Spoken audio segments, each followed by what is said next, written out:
Hello everyone, welcome back to Man Manga Boy doesn't unhaul any boxes. No hauls, no unboxing, none of that anymore. We're done with it. Why?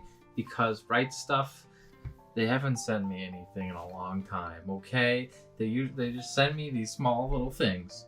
So, I figured let's learn a little bit about manga, huh? Let's learn about Shonen Jump, one of my favorite publishers in the West, in the East, pretty much anywhere really. I really enjoy, reading Jump titles, whether it be on my phone for only a few series, or even on paperback. Paperback's probably the most common way I digest manga here, but there are some titles I read on my phone because I can't wait, like One Piece. So let's talk about a few series that have been discontinued actually in English print, and the only way to really get a hold of them right now is to actually read them on your phone, or go do some sailing in the seven seas, but not on the Ghost ship. Well, I guess on the Ghost ship now too. Anyways, let's get into it. The first title I want to talk about briefly is Beat the Vandal Buster. This is an interesting title because Beat wasn't actually stopped by the English imprint Viz Media at all, and their brand Shonen Jump. No, this series actually finished, quote unquote, finished, or went on hiatus rather. It released entirely in English all the way up until 2012, leaving on a massive cliffhanger. I swear to God, I cried. I was like, when's the next one coming? When's the next one coming? And it never came. I cried. And the reason why is because one of the two creators / the artist of this series, Koji Inada, actually fell intensely ill. He became so ill, apparently, that the next chapter didn't come out for 10 years. And then once it finally came back, from literally nowhere, it started up in the Shonen Jump Square Crown magazine, which then eventually went to Jump Square Rise, which is the replacement of Crown. So this is a pretty wild journey.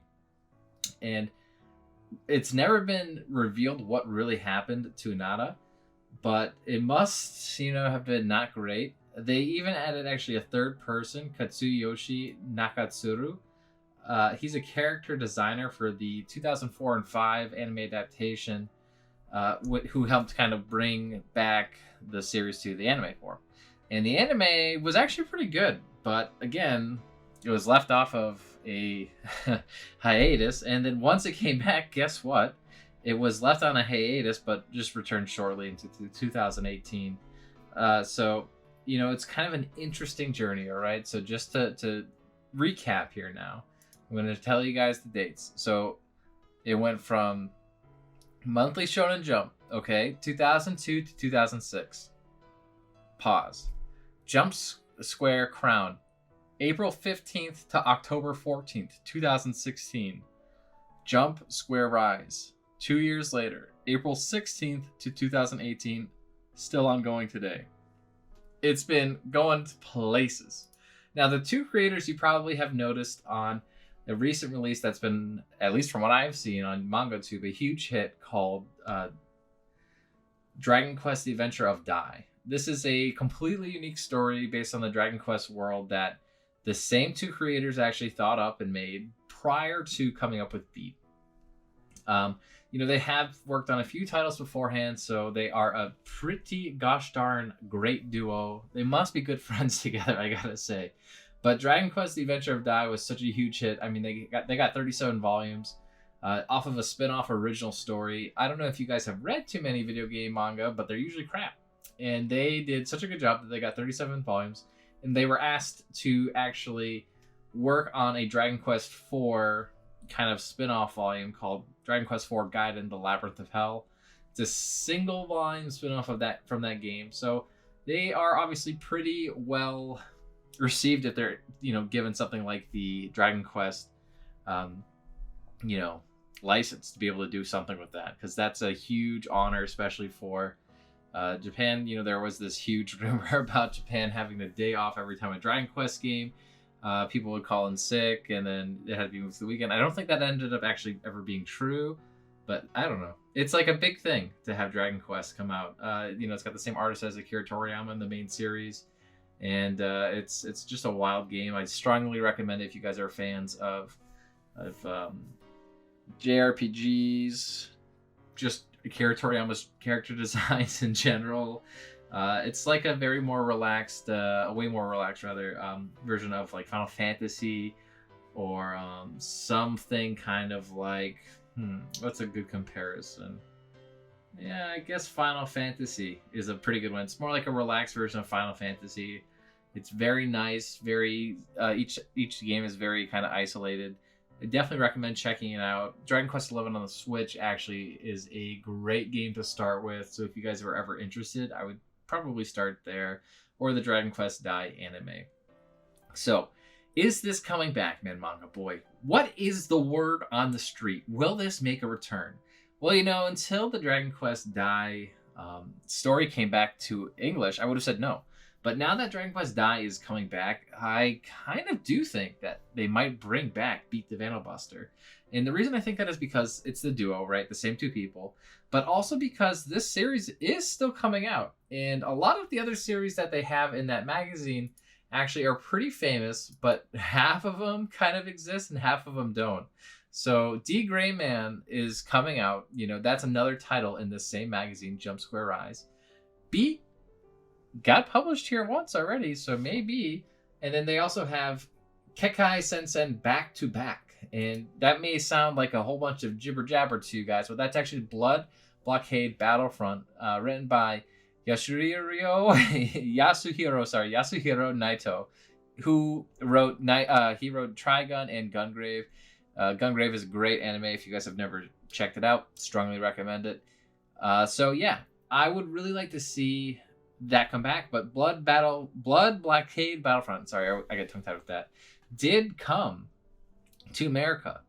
And they were stopped. They had stopped. I don't know why. Maybe we'll get into that in another episode. But it came here. D. Grayman still coming here, and there's another one, Mr.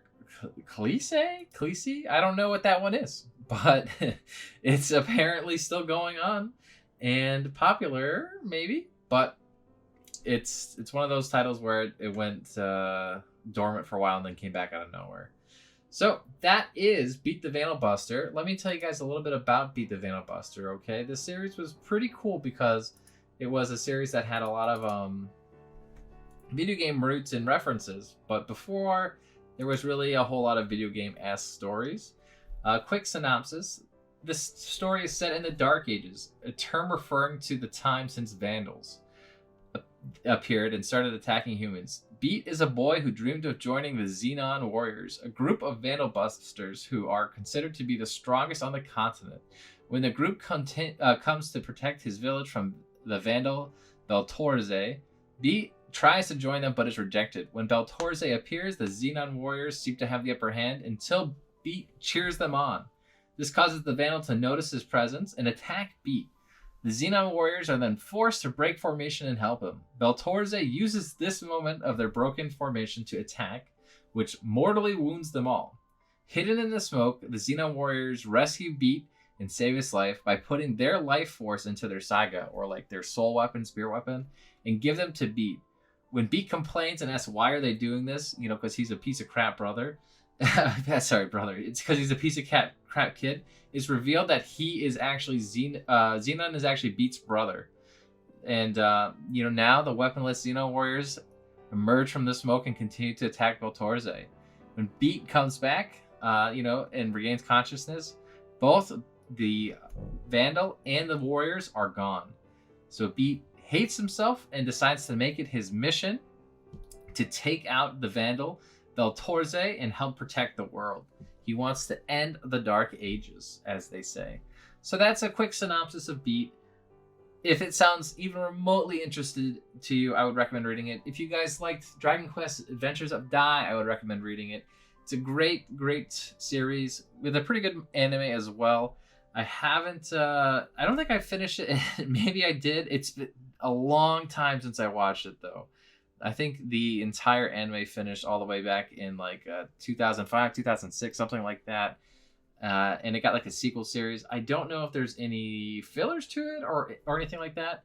But again, I am excited for the series. I really hope it comes back. If it does or doesn't, but we'll have to see where time takes us. This next title is also a little bit weird in how it was canceled. This series actually had like everything announced, ready to be released, but eventually Jump, or rather Viz, just canceled them out of nowhere.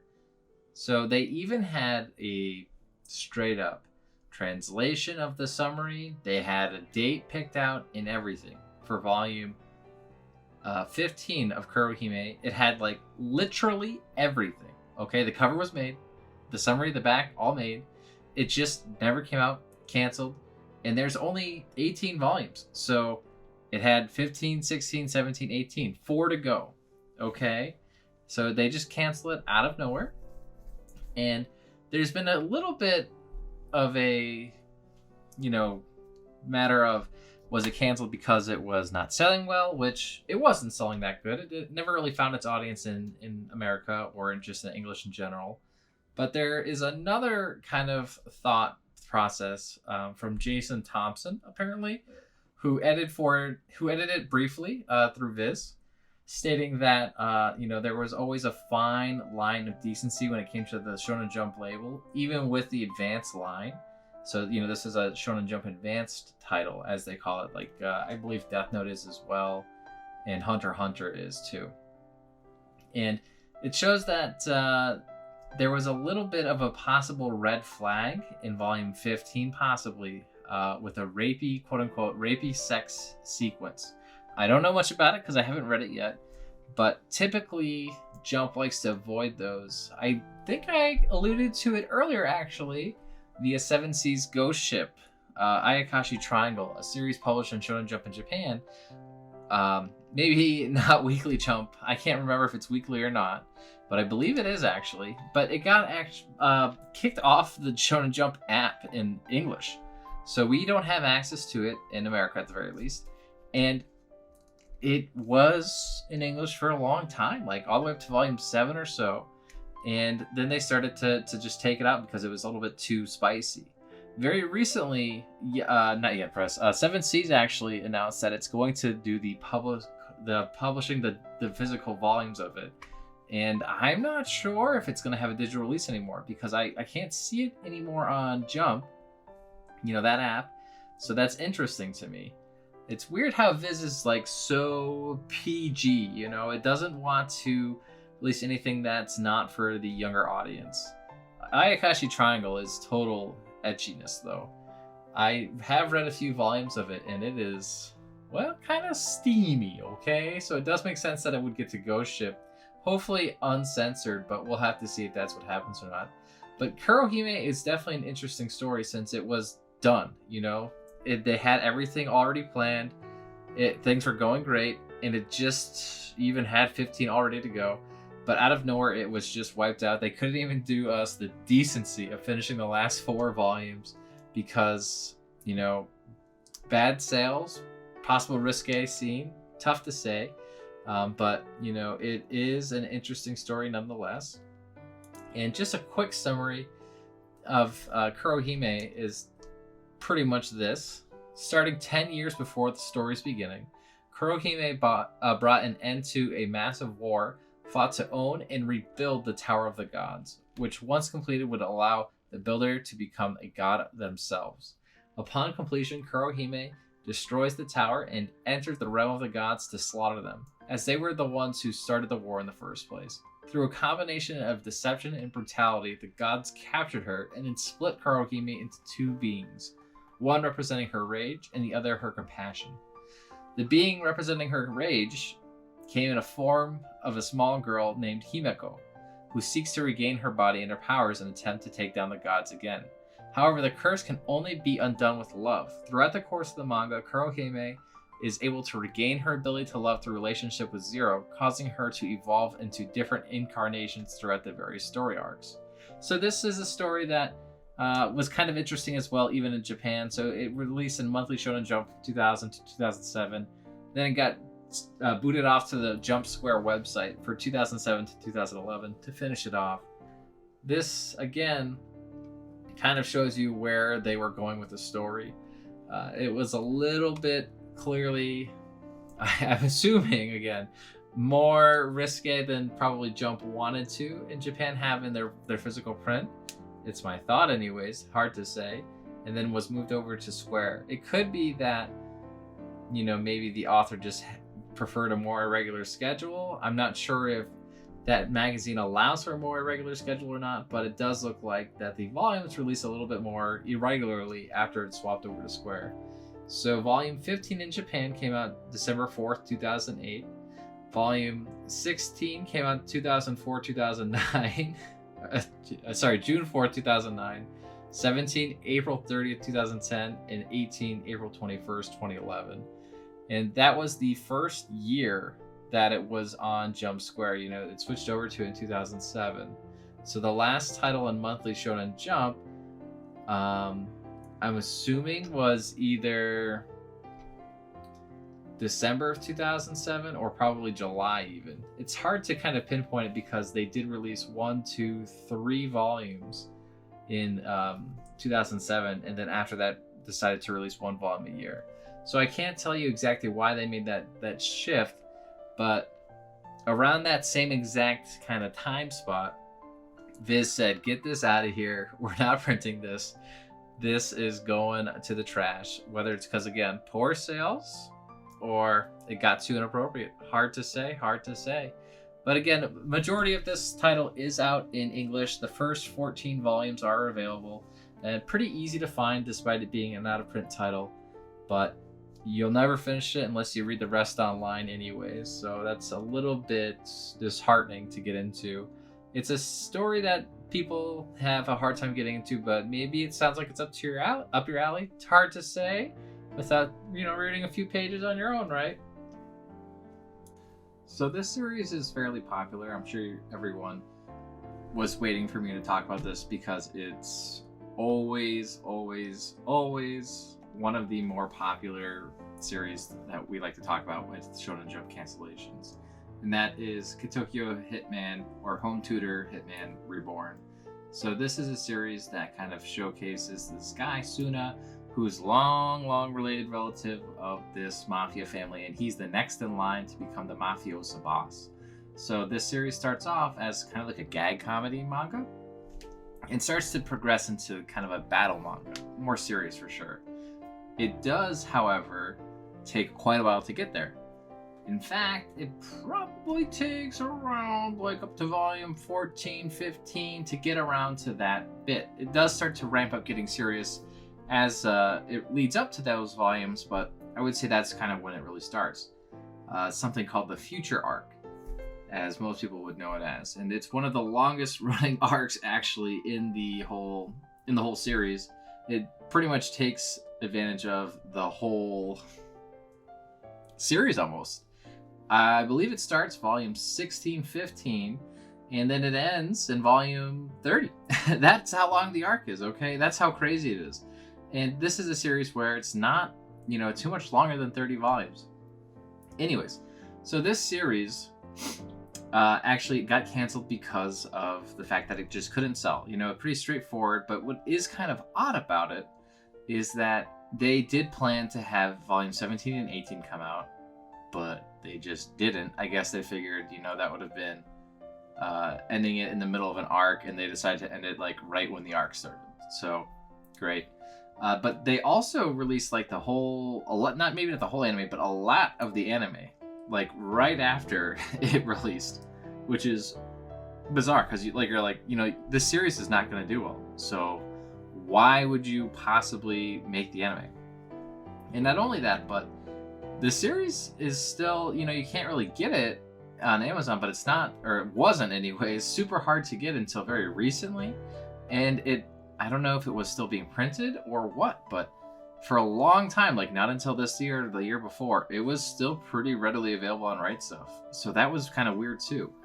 But again, this series is an interesting one because it does have kind of a big female audience, actually, which is kind of bizarre because you wouldn't think, this mafia thing. Well, maybe I wouldn't think this mafia crew with this kid who's going to become a mafia cold-blooded, thirsty killer guy is going to be appealing to many females, but it does, because that's not really what it's about.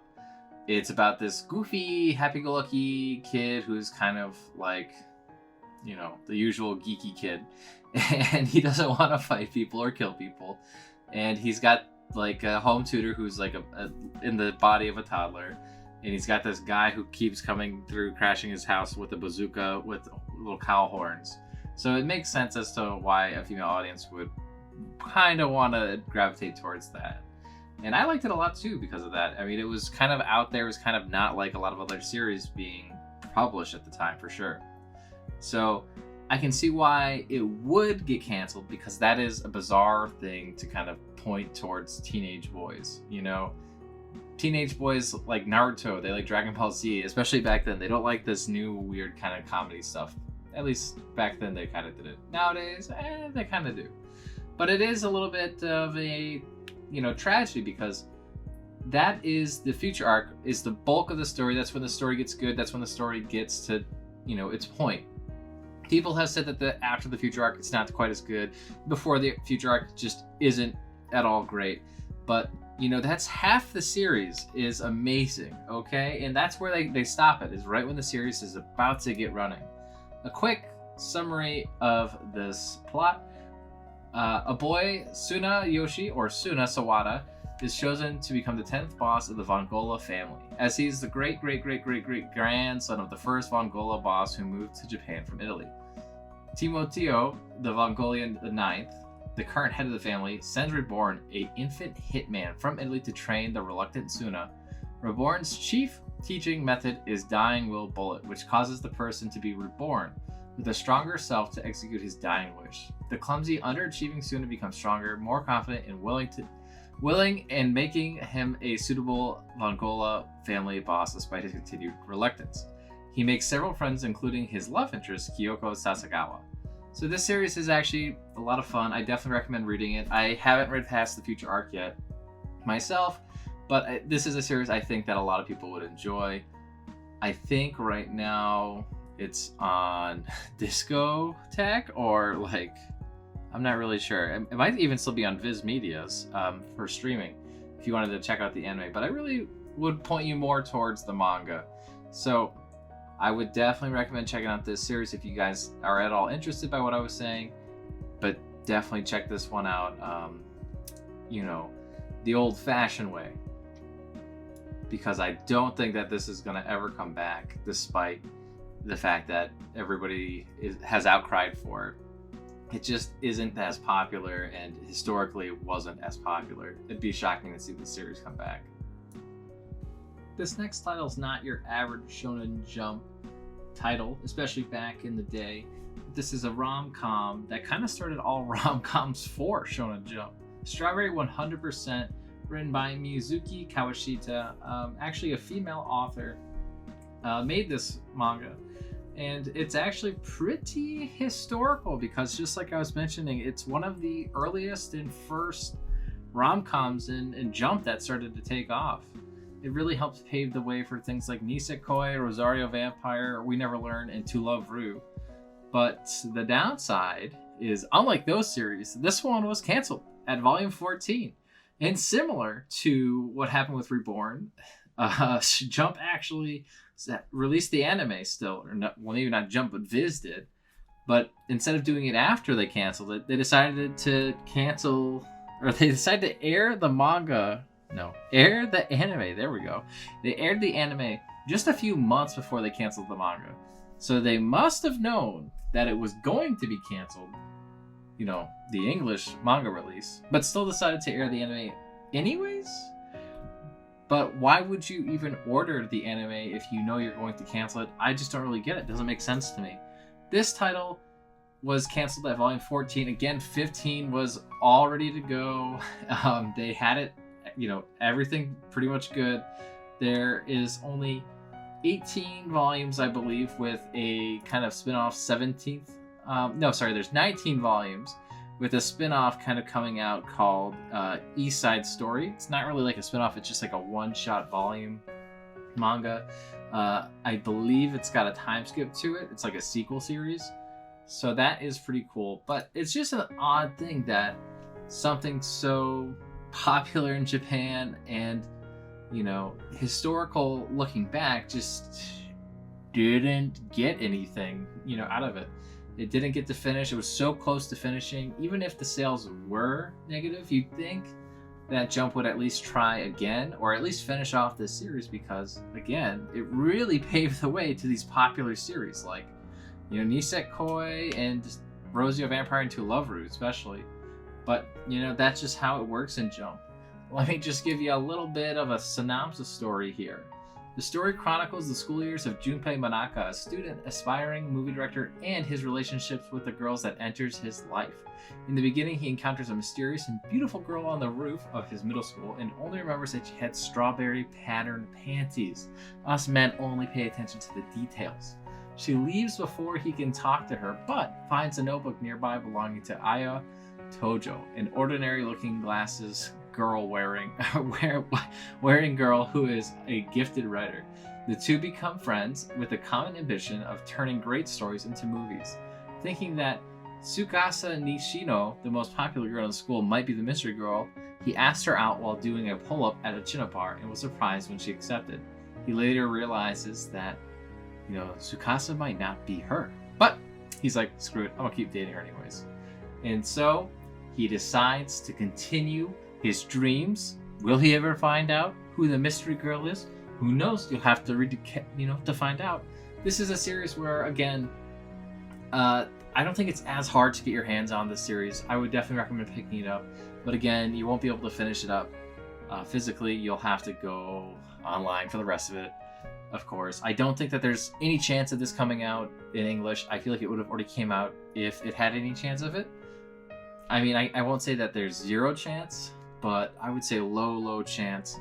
Probably not the lowest. I think Kurohime so far is the lowest chance of a series coming out so far, but this one's pretty down there too.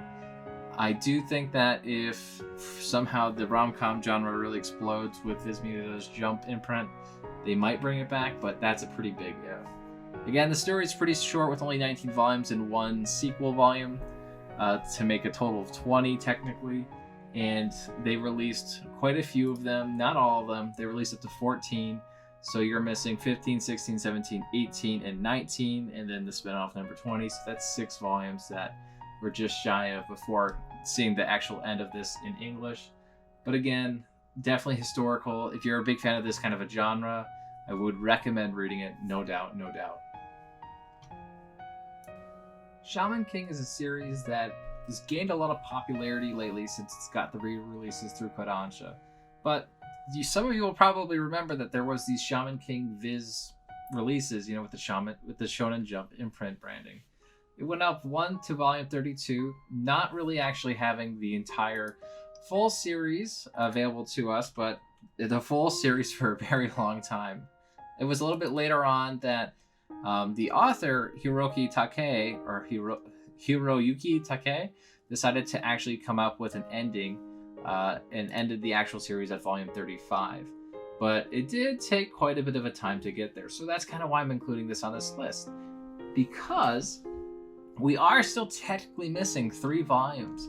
However, these volumes are going to come back to us, but only in the Kodansha re-releases, which is a little too bad, but you know, at the end of the day, I'm just glad we're getting them. Because if you have ever read all of Shaman King, I'm going to give you a quick spoiler here if you're trying to collect the Viz singles. The ending doesn't exist. It's this bull poopy nonsense about some weird dream, and they don't even have any resolution to the story. And the author has, in the past, admitted that he did this because he wanted to end the series since he had so much fatigue from it. And, you know, I can understand that, but please just go into gosh darn hiatus. Like, do not do this. Do not say the series is over and have a good time. There was a dream sequence and that was the end. And what happens after everybody wakes up and tries to continue on with the journey. Oh well, you'll never know. So yeah, that really annoyed me as a kid, and I'm scarred for life. Okay, it's over. My life, my childhood, it's done. Anyways, this author actually was one of Nobuhiro Watsuki's assistants when he was doing Rurouni Kenshin. This group of assistants was actually called the Watsuki Gumi, so it's like the Watsuki gang, which is kind of funny. But a lot of them actually ended up becoming like legendary mangaka, actually. And Watsuki actually hated that stupid nickname of Watsuki Gumi. But, you know, whatever. It's true. Watsuki actually had a ton of assistants that ended up breaking out and becoming famous. Hiromashima, Ichiro Ora, and Takei are just a few of them, as a matter of fact. However, Shaman King, pretty great show, pretty great manga, but it's got huge references to JoJo's. It's kind of like a bit of a spin-off of JoJo's Bizarre Adventure. I mean, the Oversouls and the Souls are very closely tied to stands, if you ask me. They're pretty much the same, but a little bit more sentient. But it's a very cool thing. A lot of reasons why Takei went this route actually was because it wasn't very common to have a story have this kind of spirit stand-esque thing work with the main characters. So he said, I'm gonna capitalize on this lacking of the genre. So that's apparently why he did this. That's apparently what drove him towards Shaman King. I always thought it was because he had an interest in Native American culture, but some people say no, it was because he saw the success of JoJo and decided he wanted to capitalize on that genre, which was being undercapitalized. He also decided to make a series called Karakuri Doji, or Ultimo. Sometimes it's also called Clockwork Boy Ultimo, which he co-wrote with Stan Lee. But he actually wrote this around the same time as he re-released his Shaman King volumes. And when he was re-releasing his volumes, he decided, I'm going to finish the story for real this time. And he did. So he decided to finish the story. The last one and the finale finally came out around 2009. And it was re-released and everybody was happy. But at the very end of 2017, he actually left Shueisha and moved over to Kodansha. Now you're thinking, oh, so that's why. Yes, that's why he decided to go into, these omnibuses instead of having Jump remake these. So no, Jump will never finish their singles, but you can actually finish this series with Kodansha. I hope that they actually have these spin-offs as well come out, because there are quite a few of them. There's sequel series, spin-offs, and the like that just never made it to the West, to the United States or English really. But you know, with Kodansha releasing these triples, these 3-in-1s, and I think they're doing pretty well. I think there's a good chance that we're gonna see these. But yeah, that's what happened there. You know, he ended it because he was too tired, and then he decided to come back to it after writing Ultimo, and that's probably the reason why Ultimo and Shaman King are out of print and will never be back into print. I think Kodansha owns both licenses now, actually, but not 100% sure about Ultimo. Anyways, a quick little synopsis here if you guys have never read Shaman King. And I do strongly recommend the omnibuses if you're trying to get into it, because they have a better translation, they did a better job cleaning. It's just a new generation, it's a new age of manga, and it really shows. I'll show you guys a little bit of a comparison between a few pages here. The plot of Shaman King revolves around Yo Asakura, a shaman, a medium between two worlds, the living and the dead. Yo seeks to become the Shaman King, the one who is able to contact the Great Spirit and gain the ability to reshape the world any way they wish. And for this purpose, he must win the shaman fight, a battle held once every 500 years between competing shamans. Ana Kiyama, Yo's fiancée, soon enters the scene and prescribes a brutal training regimen to prepare him for the tournament. This begins the plot which will lead Yo on a journey that will lead him to befriend a whole slew of characters. And this is a series I really enjoyed, actually, when I was growing up. Like I said, the ending at volume 32 was just not an ending. But once we got to volume 35, better ending. Not great, but definitely a better ending. And the fact that it has a few spin-offs manga, actually like 5 of them, It's got Shaman King Zero, Flowers, The Superstar, Red Crimson, and Marcos. And a few of those are actually even still running today. So I definitely recommend, catching up to Shaman King through Kodansha's releases. These spin-offs are also available digitally. Another reason why I think that this will come physically. So obviously this is my highest pick to be resurrected and brought back and be able to release in English because it was already announced to be released in English. I just hope it keeps going on. Act Age is another not so interesting, but more of a just disappointing end. This is a series that actually had a very, good prospects. It was going to be great. Everyone was looking forward to it in Japan. Everybody reading it online was like, man, you guys gotta read this once it comes out in English. It's so good. It's about these kids doing a play and becoming an actress. And you would never believe how good it is. And so, it comes over to America, comes out in English, and what happens, By the time the second volume's announced and printed out, the author, Matsuki, the actual story creator, not the artist, is arrested for committing a coerced indecent act on a female middle school student, and then an hour later doing it again. He was arrested about 2 months later, and was trialed for this. He pleaded guilty, and on August 11th, he actually had his, August 10th, he had the cancellation of his manga series. It's more of a surprise that we got anything over here in America or even just in English, but that's the way it goes, So even in Japan, you can't get away with this stuff. It's just like some gross things that will just ruin a career. And it's really just too bad because this series had a very strong potential ahead of it. So we only got 2 here in English, but there were, of course, a few of them that were released. There was 12 volumes that were released, with a few that never came out into volume format. There could have been a total of 14 volumes if all the chapters ended up being released, and the story kind of never finds a true ending. If you guys have any interest in giving this story a read, I would definitely recommend to read this one by via fan translations. I would probably avoid trying to support the author really in this case. It's pretty rare that I would say that. I would almost never say that, but I wouldn't recommend doing it with this one. The series is pretty much out of print in English here in America. I don't know how much these volumes go for.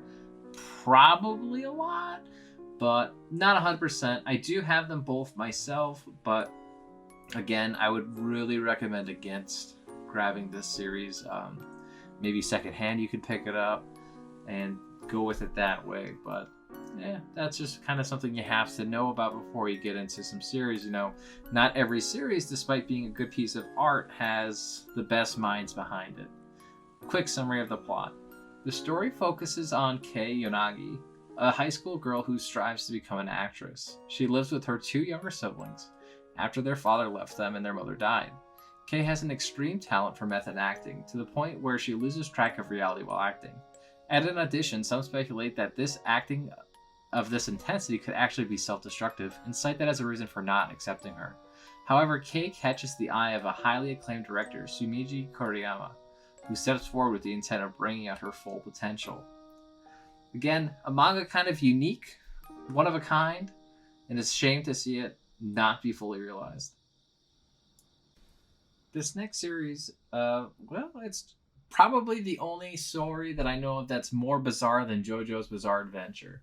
Bo-bobo-bo, bo-bobo-bo, bo-bobo-bo, something like that, was released initially in 2001, or not actually in 2001. Sorry, I lied. It was actually released in 2005. The Japanese initially released it in 2001. However, in 2005, we got it over here in English. But once it came out in English, we only really got it because the anime was popping off on Toonami. So what did Viz do? They said, here, take this book. You take this book, okay? It'd be 2-in-1. Nice 2-in-1 volume, okay? Happy consumer, happy. Here's the twist, though. This isn't really a toon one, okay? This actually contains chapters 93 to 98 of Volume 9, which, just so you guys are aware, Volume 9 contains chapters 88 to 98. You know, 10 chapters. Very standard for a typical Jump release back then in 2005. So, wait a minute. You're telling me we only got 93 to 98? Well, we didn't just get 93 to 98. We also got chapters 99 to 107 from Volume 10. But again, we're missing 2 chapters here. Okay, so we don't have chapters 108 or 109 to conclude the arc with. Why did they do this? They, just wanted to test the waters to see how we'll react to it. I know that this one volume sold pretty well, and I bought it and I showed it to all my friends in middle school, and we all enjoyed to look at it and laugh at it. Or actually, I think this was high school. But in any case, this sold pretty well. So what does Viz do? It says, you know what? We're bringing this back. So in 2008, 3 years later, or maybe 2.5, we decided to release Bo-bobo with the Shonen Jump title, Volume 1, instead of Shonen Jump Advance, which the initial one was. This contains 5 volumes, actually, all the way from 11 to Volume 15. However, they retitled it. Volume 1 is now 11, Volume 2 is now 12, etc. Not too bad. They just dropped the 1 at the beginning, so instead of Volume 11, it's Volume 1. That makes sense. It makes sense. But it ends at 15. Why does it end at 15? Who knows? It's in the middle of the arc. It doesn't even finish it. And I don't know that the sales were bad, but maybe it's because it was hard to translate, because it is. It is a hard thing to translate because the story is full of nonsense and just other references to other Jump titles. I'm not sure if this was a licensing issue or it was just they didn't want to translate it because it was really difficult. I think it's even hard to find a fan translation these days of this series. But there's not much else you can really do to get this series kind of completed. It's a series I don't recommend to everybody, but if you're a big fan of kind of spastic humor with a lot of references to other Jump titles, definitely recommend it. There's a few great Dragon Ball references and a ton of great Yu-Gi-Oh references. I really do enjoy this story, but I definitely don't recommend it for everyone. I would read you the plot, but it's not going to make any more sense than what I just told you about this release schedule. It's the same. It's just complete nonsense plot. These people want to stop these other people who are trying to make everyone bald. Bo-bobo-bo's got this big afro. He doesn't want people to be bald. He uses his nose hair to defeat you, okay? That's a pretty good summary of it. Again, I don't recommend this to everyone, but, watch a few clips of the anime online. If you feel like that this is your jam, then pick up this manga. I think you can even still buy it for some reason. But again, it'll never be finished. They'll never go back to the beginning. They'll never go to the end. They just gave us the middle. It's not that long of a series. It goes to volume 21, and it has a sequel series called Shinetsu bo-bobo-bo-bobo-bo, all the way up to volume 7, and that's concluded in 2008. There was one spin-off featuring Don Patch. I think that was a 2-volumer. Not too long, but not super well received either. So that's kind of it with Bo-bobo. Again, very interesting story, very nonsense release schedule for a nonsense story. But yeah, check it out if that kind of thing interests you. The last series I want to talk about is Gintama, a story that came out way back in good old 2005 in English. This series came out 2 years after it came out in Japan, and it got all the way up to volume... what was it here? All the way down to volume... I don't know, I'll get back to it. Just kidding. It was all the way back down to volume 23. However, the series was a pretty decent hit recently. It very recently decided that it's going to be popular and people are going to like it. It's not a very easy series to translate or to kind of bring over to the West or in any other language actually, because of how niche the humor is and how closely tied it is to Japanese language. and culture. However, Viz tried. You know, they did their best, and it didn't really work out for them. That didn't sell very well. But of course, years later, it decided to get super popular. So thanks a lot, guys. We could have had it, but you just had to get it 30 years later. So this series, I don't think will be coming back anytime soon. It's kind of similar to bo-bobo-bo, but it's definitely a lot more focused. It has a lot of references to other series in Jump, but again, the focus of the plot is a lot more sensible. Despite it still doing a lot of random stuff, it definitely does have some arcs that are actually coherent. So that is great. But again, poor sales and a rough, difficult translation and bringing it over made it hard for this series to kind of keep going. It is popular now, which is the only hope it has of coming back. But again, being as difficult as it is to translate, I doubt that it ever will. That being said, it's not impossible that maybe some fans might bring it over to some sort of a physical print. And the same can be said with really any of these series. These series can definitely all be brought back in some way if fans really want it to be. They can take things into their own hands as well, whether or not they use official digital releases or they get releases somehow on their own. But we can make some pretty gosh darn convincing releases, I gotta say, all on our own. And you know, it just takes a little bit of effort to learn how to do this stuff, to kind of get involved and jump in these series with these kind of weird mysteries, because there's not a whole lot of them, as you guys can all see here. There's not a whole lot of titles that have ever been discontinued with the Shonen Jump brand imprint, and that's because they typically are a pretty safe bet in sales. A bad Shonen Jump sale, you know, in America is still typically a decent selling manga for the most part anyways. But that is it for today's long video about discontinued Jump titles. I hope you guys learned something new today. I hope you found some nice shiny treasure through this nice long rambling boy talking about his favorite series that were canceled when he was young. And I hope maybe you found something cool that you want to check out. Maybe you want to go talk to your friends about it and they're like, man, I love that show so much, I forgot why I stopped watching it. Kind of take you back to that nostalgia days, okay? Gintama, another series again that, you know, really has 77 volumes. Yes, 77 volumes and several movies and 3 to 4 animes, depending on how you want to call it. Again, super popular show. I'm sure you guys have heard of it, and a lot of these have been.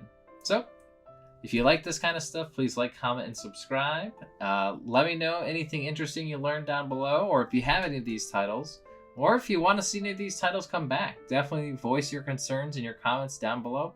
I hope to see you next time, and have a good day. Bye-bye!